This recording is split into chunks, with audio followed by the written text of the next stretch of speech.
Hello ल सुटस्थिति सम्पन्न विद्यार्थीहरू, आज तपाईहरुलाई हामीले पढाएको पाठ चाहिँ यो याङसी अर्थात् स्वर वर्णका अक्षरहरू हुन्।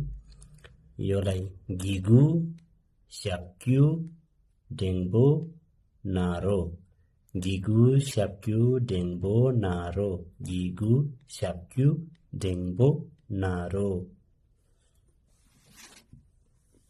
अब यो मुनि चाहिँ यो गिगु, स्याप्क्यु, डेङ्बो, नारोको अक्षरहरू यो काखाको अक्षरहरूसँग जोडेर पढ्ने तरिका हो। तपाईहरुलाई अघि सिकाएको थियो है।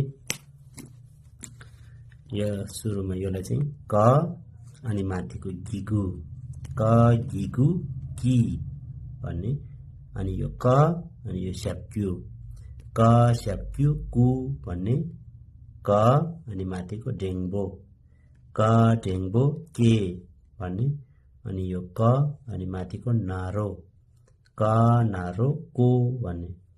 फेरि एकपल्ट सुरुदेखि क गिगु कि, क स्याप्क्यु कु, क डेङ्बो के, क नारो को। अब यतापट्टि ख गिगु खि, ख स्याप्क्यु खु, ख डेङ्बो खे, ख नारो खो।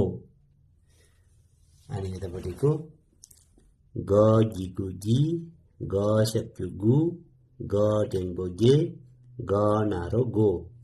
अनि यतापट्टि ङ गिगु ङि, ङ स्याप्क्यु ङु, ङ डेङ्बो ङे, ङ नारो ङो। अनि यतापट्टि च्या गिगु ची, च्या स्याप्क्यु चु, च्या डेङ्बो चे, च्या नारो च्यो भन्ने। आज तपाईहरुलाई यहाँसम्म पढाएको छु। हजुरहरु सबैजनाले यो क गिगु कि देखि च्या नारो च्यो सम्म मजाले पढ्नुस् है त। भोलि कक्षामा भेटौँला।